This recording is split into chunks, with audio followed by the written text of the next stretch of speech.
Zee 24 तास एक पाऊल पुढे।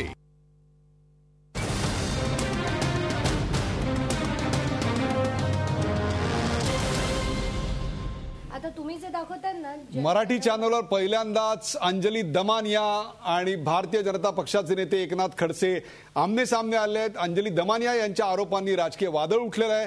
त्या राजकीय वादळानंतर भारतीय जनता पक्षाकडनं अंजली दमानिया यांच्या प्रत्येक आरोपाचं खंडन होतंय।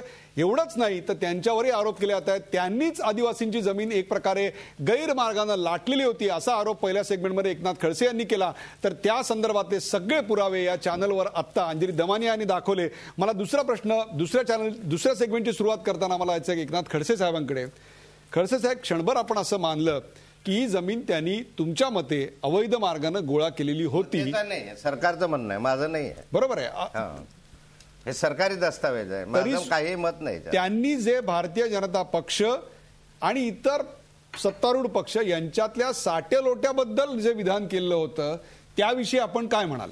साठे लोटे असतील तर त्यांनी पुरावे सादर करावे। नुसतं असं तुम्ही ओबामाचे पाकिस्तान बरोबर हात मिळवणे असं म्हणून SMS केला, मी SMS केला ओबामांना, बरेक ओबामांना, की पाकिस्तानवर हल्ला करा आणि त्यांनी केला नाही। पाकिस्तानच्या आणि अमेरिकेचे हात मिळवणी आहे असा जर मी अर्थ काढायला लागलो तर कसं याचा पुरावे लागतात की नाही? साठे लोटे असतील तर पुरावे सादर केले पाहिजे। आम्ही स्वागत करू त्यांच्या पुराव्याचं, कुठे साठे लोटे आहे, कोणते व्यवहार आहेत, काय झालेलं आहे। आम्ही जर म्हटलं की दमानिया मॅडमने हे आपल्या व्यक्तिगत स्वार्थासाठी केलेलं कृत्य आहे, कारण ते जमीन बुडते म्हणून त्यांची धडपड होती, त्या मलाही भेटल्या होत्या आणि मी कागदपत्र पाहिलेले आहे। विधानसभेत त्यांच्या बाजूनं मांडलेलं आहे की बाई याच्या दृष्टिकोनातनं कारवाई करा देवेंद्रने मांडलेला आहे। माझं तेच म्हणणं आहे की तुम्हाला मी भेटले होते, तुम्हाला इरिगेशन सरकारने उत्तर दिलं की हे बनावट आहे, बोगस आहे, कागदपत्र माझ्या समोर आले, धडधडीत सरकारची फसवणूक आहे आणि म्हणून सरकार जमा झाली यांची जमीन आणि हे जमीन वाचवण्यासाठी धडपड होते। तोपर्यंत ह्या काही माहिती अधिकाराच्या कार्यकर्त्या नव्हत्या, सोशल वर्कर नव्हत्या आणि एक मला नेहमी खटकतं, संघाने अशी बनावट जमीन खरेदी करा, आदिवासींची खरेदी करा, हे कधी सांगितलेलं नाही। आता खडसे साहेब, संघाचं नाव घेऊ नका, भाजपला शिवाय द्यायचे तेवढ्या द्या। खडसे साहेब, संघाच्या नावानं तुम्ही असं नका सांगू।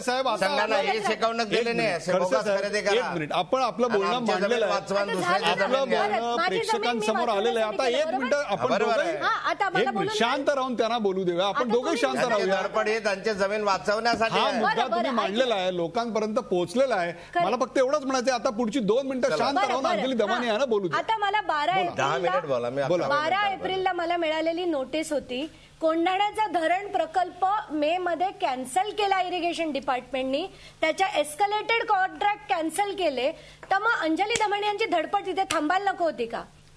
का करत होत्या त्या? कोकण धरणात जाऊन का केलं?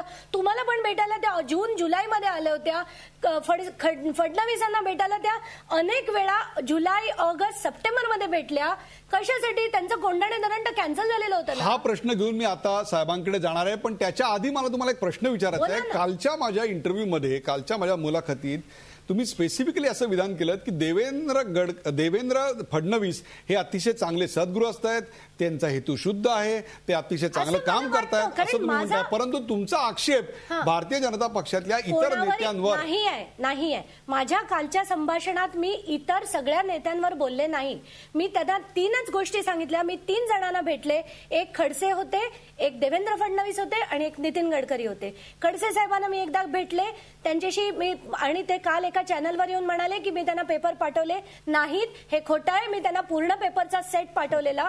दुसरं गोष्ट, मी त्यांना पाठवलेले SMS आहेत, त्याच्यावर त्यांनी मला केलेले फोनचे स्क्रीनशॉट्स आहेत की त्यांनी मला परत फोन करून सांगितलं की आपण पुन्हा भेटू, मंगळवारी भेटू, उत्तर नाही दिलं। अरे चीफ ऑफ ऑपोजिशन मला फोन करतील आणि मी त्यांचं उत्तर 7-8 वेळा मला म्हणतात तुम्ही पुरावा द्या की मी फोन घेतला नाही तुमचा। खडसे साहेब, त्यांनी एक अतिशय महत्त्वाचा मुद्दा नाही, हा पण मुद्दा काढा ना मग तुम्ही। माझं म्हणणं असं आहे, त्यांनी मला फोन केले, मी उचलले नाही। हेतू जर यांना मदत करण्याचा नसता तर महाराष्ट्राच्या विधानसभेत अंजली दमानियांचं नाव घेऊन त्या ठिकाणी भाषण केलं नसतं की यांची अशी मागणी आहे, त्यांना असं मदत केली पाहिजे, हे चुकीचं असेल तर दुरुस्त मिनिट. केलं मग आज काय पाहिजे. बदललं अंजली त्यात? दमानी काय आज बदललं बदलले. त्यात? अंजली दमानी आता- खोटारडेपणा लक्षात एक आला. मिनिट, एक मिनिट, शांत राहा. हे बोगस खरेदी आहे, बनावट खरेदी आहे. हे आत्ता कागदपत्र लक्षात आले अंजली आमच्या. दमानी दोघांनी जरा शांत राहा.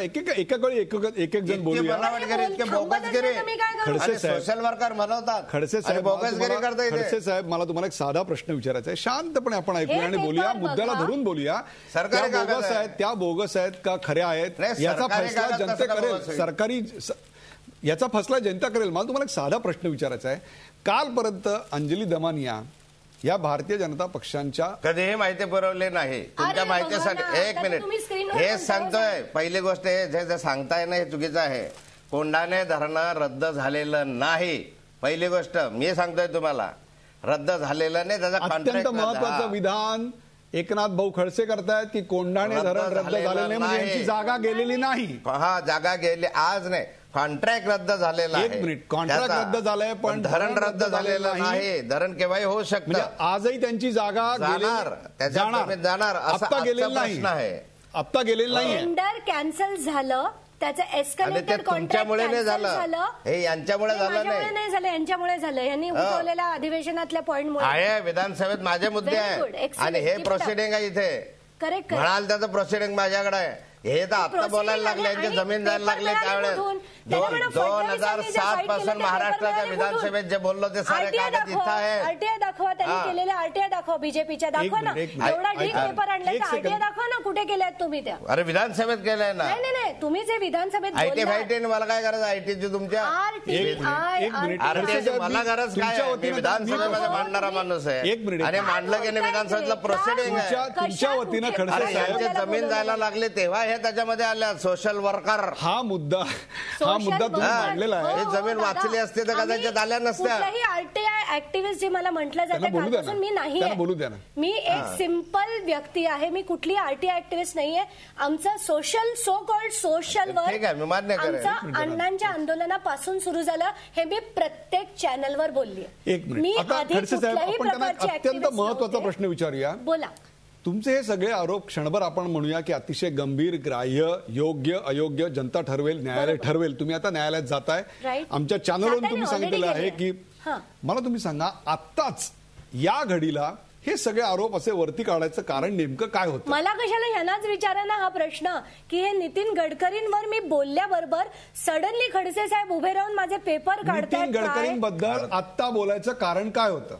नितीन गडकरींबद्दल मी प्रेस नथीतून तीर कॉन्फरन्स मारलाय हा. होते. नाही 14 ऑगस्टला मी जेव्हा त्यांना भेटले त्यानंतर कुठल्या मीडिया चॅनलनी मला आपल्या याच्यावर बोलवलं होतं की मी बोलू? माझी जी पूर्ण इरिगेशनची स्टोरी आहे त्या अनेक चॅनल्सना मी अप्रोच केलं होतं. आज नाही, नोव्हेंबर पासून कुठल्या मीडिया चॅनलनी मला बोलवलं होतं सांगा ना. आज एखाद्या व्यक्तीला कोणाबरोबर जर काही प्रॉब्लेम असेल तर कुठला मीडिया चॅनल त्यांना बोलवतो आणि बोलायचं हे संधी देतो? मला खरंच सांगा. तुम्ही जे म्हणता मला किती लोकांमध्ये वाय टुडे, अरे वाय टुडे तर Wien if you call me I will say ना. आज हे परवाच्या दिवशी जे प्रेस कॉन्फरन्स अजित पवारांनी जेव्हा रेझिग्नेशन दिलं तेव्हा मीडिया जागा झालं, तेव्हा इरिगेशन स्कॅम बद्दल बोलले गेले, मला बोलवलं गेलं म्हणून मी बोलले. त्यात आज का हा प्रश्न कुठे आला? अतिशय इंटरेस्टिंग आणि संघर्षमय अशा प्रकारच्या एका वळणावर भारतीय जनता पक्ष आणि अंजली दमानी आता आहेत. याच्या पुढच्या सेगमेंटमध्ये आणखीन तिसरी अत्यंत महत्वाची आणि धक्कादायक आणि महाराष्ट्रात स्फोट घडवेल अशी माहिती पुढच्या 2 सेगमेंटमध्ये आपल्याकडे येणार आहे. कुठेही जाऊ नका, पाहत राहा आमने सामने, अंजली दमानी आणि भारतीय जनता पक्ष, फक्त आणि फक्त झी24 तासवर.